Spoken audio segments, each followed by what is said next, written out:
Yo, what's up, guys? Welcome back to the HOU Bullcast. I'm Aaron, I'm your host, and once again, I thank y'all for joining me on another episode. This is the HOU Bullcast, as I said before, and we're gonna keep it running and running. And we got a new episode right now, taking it to the next game, which is tomorrow, 12 p.m. at NRG Stadium. The Texans 3-4, the Broncos 6-2. This is already the second of the season for us, so this is the playoff push race because even though it feels early, it's not early. We are getting closer and closer to the end of the season, and that's what's scary about having a record of 3-4, trying to get back in our division, trying to get back in the playoff race, which can happen, especially if the Jaguars lose to, I believe, the Raiders. But overall, let's get into this game. This is a game that matters. This is a game that we got to win. This is a game that will definitely show if we have it, especially offensively.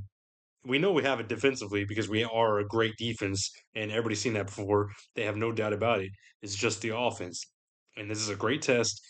I know we said it was a great test against, let's see it against the Seahawks, and that was an abysmal showing. This is a great test against the Broncos, and we'll get into it. We'll get into injuries and everything. So let's get into it.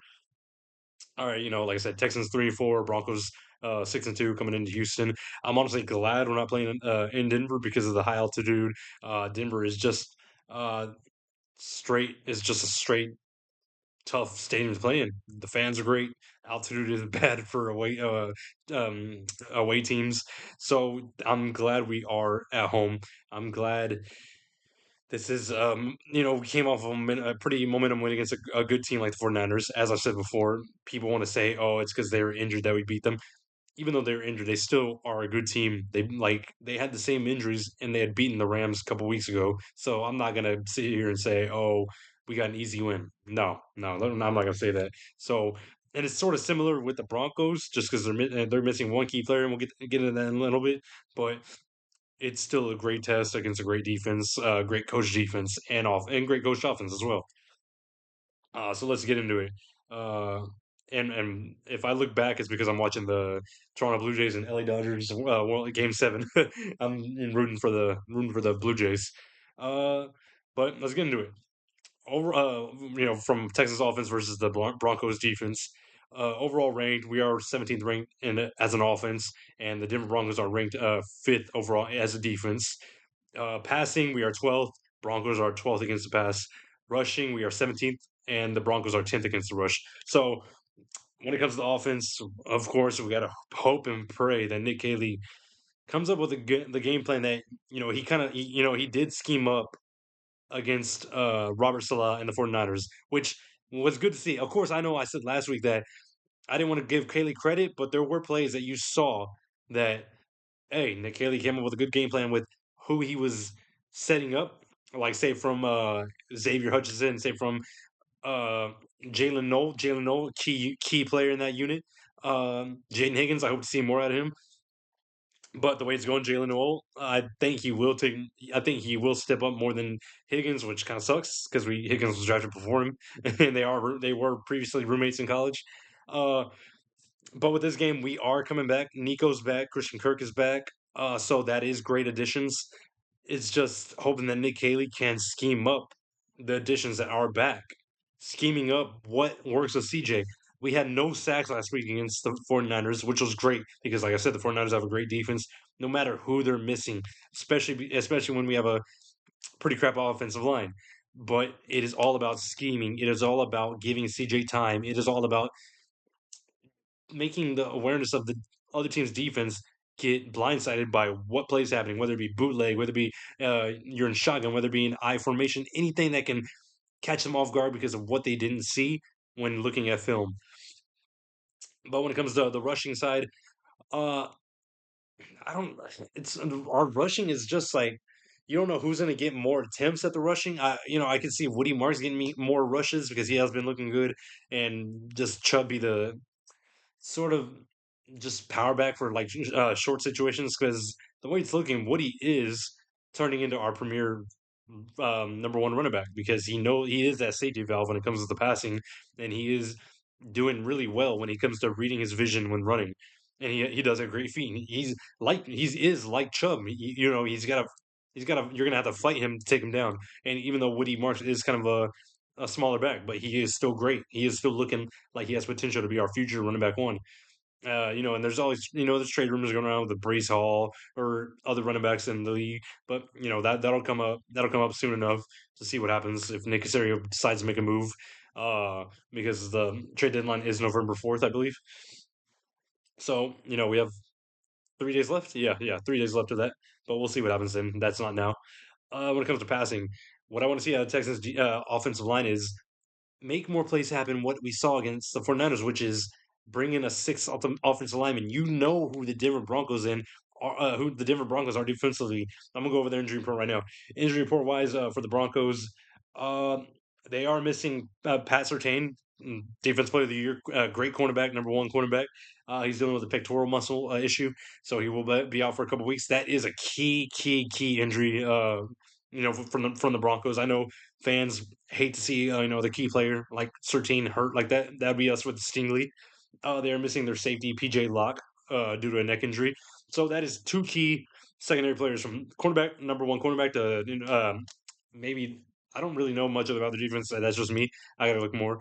But their key safety as PJ Locke. So that is two pieces of their secondary missing that we can attack, that we need to situationally have the awareness of when looking at a deep ball, looking at medium routes, looking at any routes we can go after, knowing that they're missing key pieces, knowing that hey, maybe the backups are don't have the communication right, the way Patrick Surtain did, the way PJ Locke did, as it goes.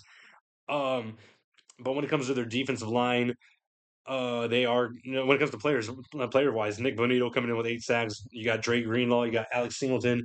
Those are great defensive players. Their defensive line is ranking top 15 in the league.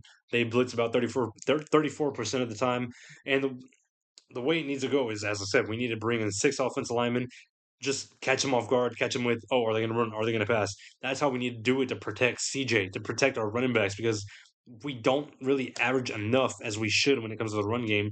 But having a 6 offensive lineman there, them not knowing if we're going to run or pass will be definitely great to do, but it's all based on Nick Caley's calls. It's all based on him of what he plans to do, and I hope to see more of it from last game. But the way it's been all season is, oh, if it looks good, we're moving away from it, and it's just like what? It's like what the hell are we doing? Uh, but overall, when it comes to the passing, you hope CJ has a great game like he did against 49ers. Just pass to his man, pass to Nico. He's getting chemistry with everybody. Thankfully, yeah. Go after Nico. Go after Christian Kirk if Christian Kirk is looking right. Go after Jalen Noel. I hope Jalen Noel is utilized in this game more as he was last week, because he is stepping up as a wide receiver. He is stepping up. He's stepping up more than Jaden Higgins. He looks better than Jaden Higgins. He looks better than Xavier Hutchinson, and that's just me. I know a lot of fans think the same thing. Uh, Dalton Schultz, he's been looking great. His blocking has been looking great.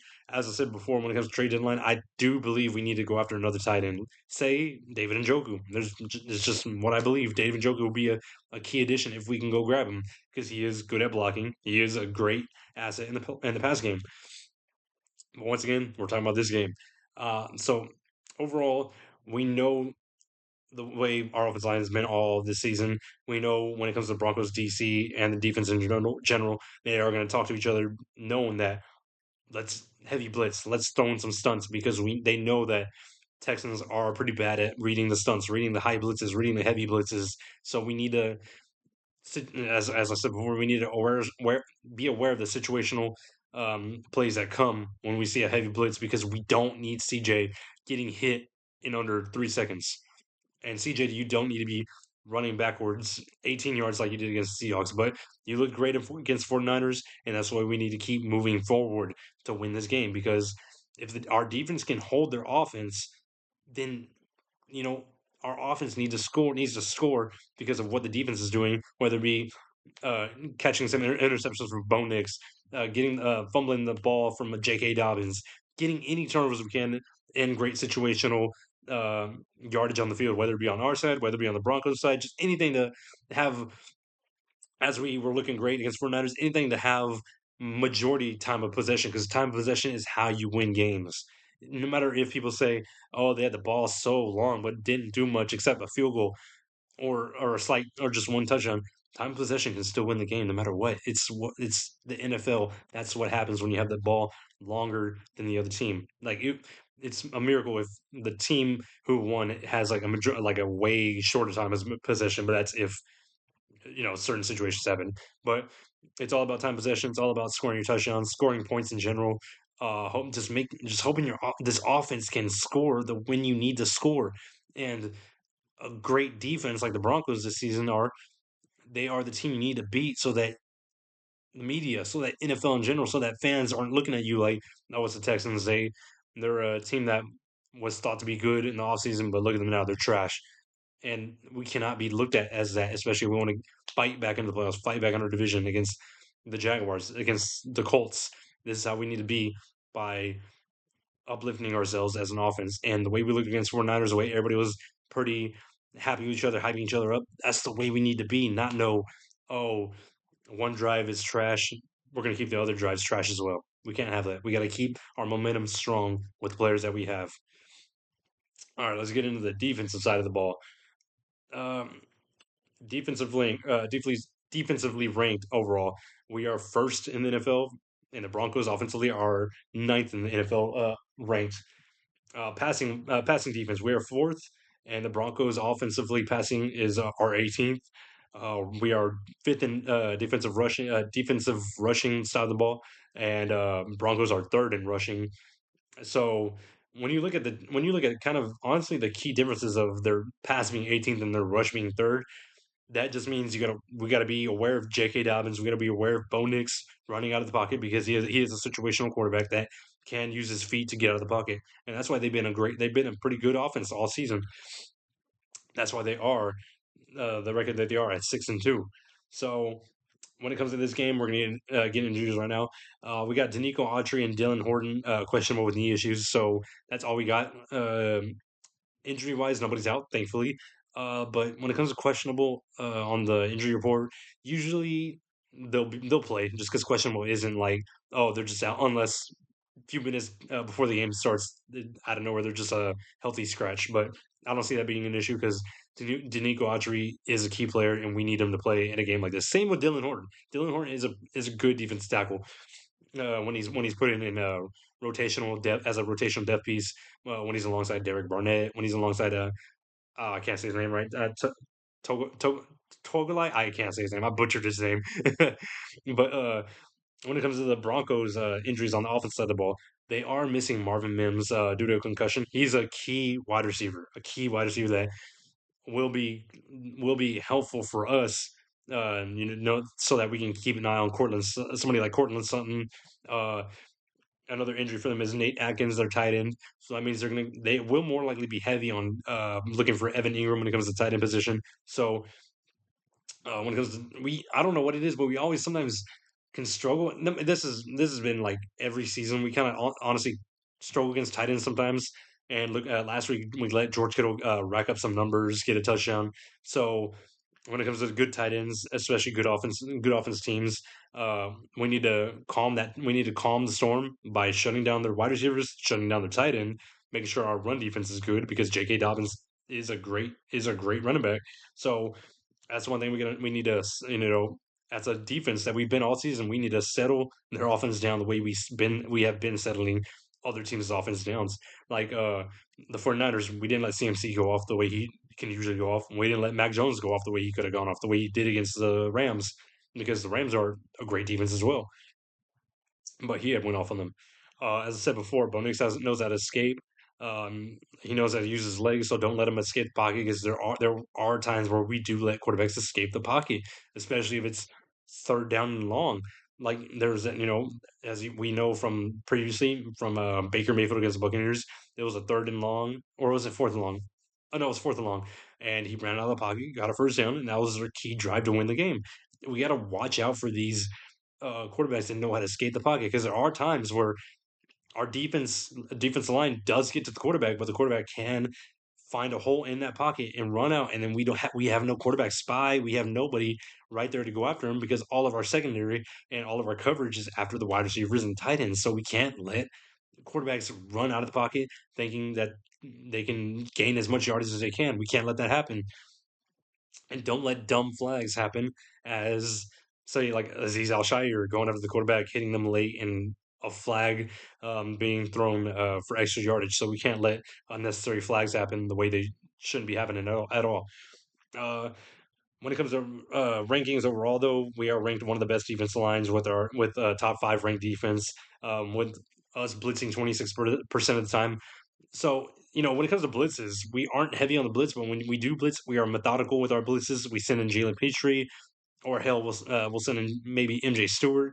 Uh, but overall, we know we don't really have to blitz all the time, just because we have a great defensive line. The thing I love is whenever you see a heavy blitz coming from us, where Aziz is right there, Henry Toto is there, looks like a heavy blitz. As soon as the ball's hyped, they immediately pedal backwards.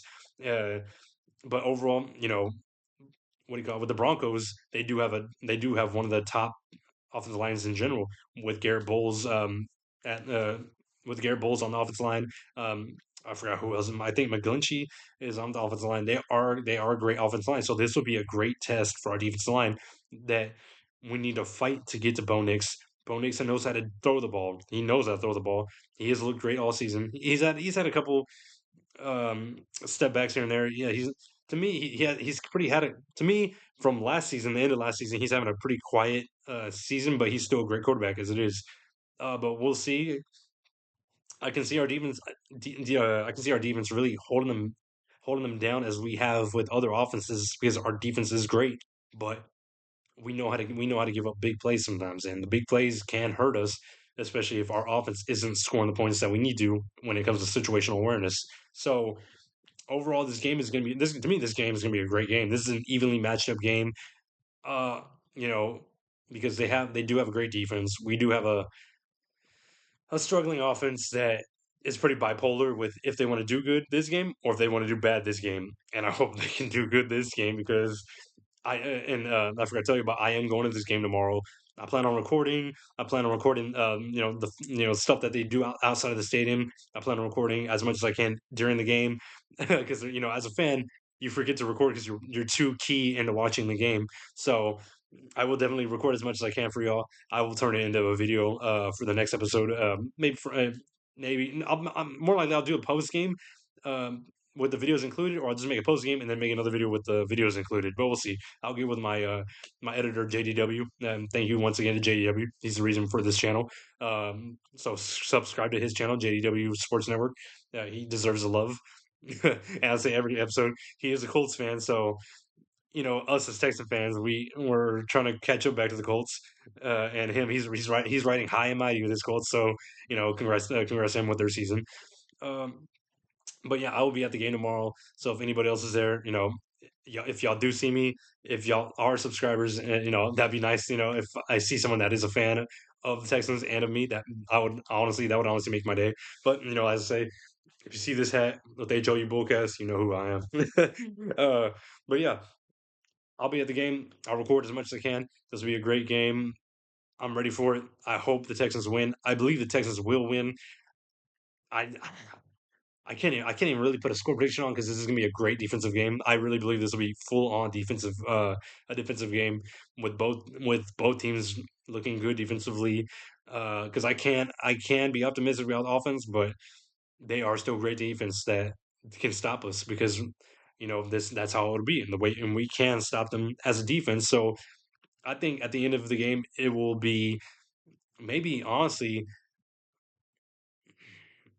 I'll give the Texans a win 24 to 20. I'll say 24 to 20. It'll be a tough, tight game. I think the way we will win is the Broncos will have the ball, the last possession, and our defense will stop them. That's the way I think will happen. But overall, guys, that's all I got. This will be a great game, as I said before, plenty of times. I hope y'all watch the game. I hope whoever does go to the game, y'all be safe on the road. Y'all know how Houston traffic is. I hope y'all have a great time because I will be there too. If y'all see me, then y'all see me. I'll be like, I will go say what's up because I will be happy knowing that y'all were there to see me too. But thank you all guys once again. I hope you like, share, and subscribe this video. I hope you can share my channel no matter where it is from Twitter, TikTok, Facebook, Instagram, wherever you want to share my account. Please do it. I hope I want to see the love for my channel, and y'all are definitely showing the love for this channel, and I can't thank y'all more as much as I can.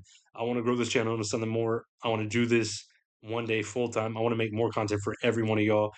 I'm a fan, as you are a fan as well. Whether you be an NFL fan, whether you be a Texas fan, or just a sports fan in general, I want to make this for y'all. I want to do this for y'all, and hey, help me grow, and we'll grow all together. Y'all be safe. Y'all be good. This is HOU Bullcast. This is Aaron. I think once again, y'all be safe.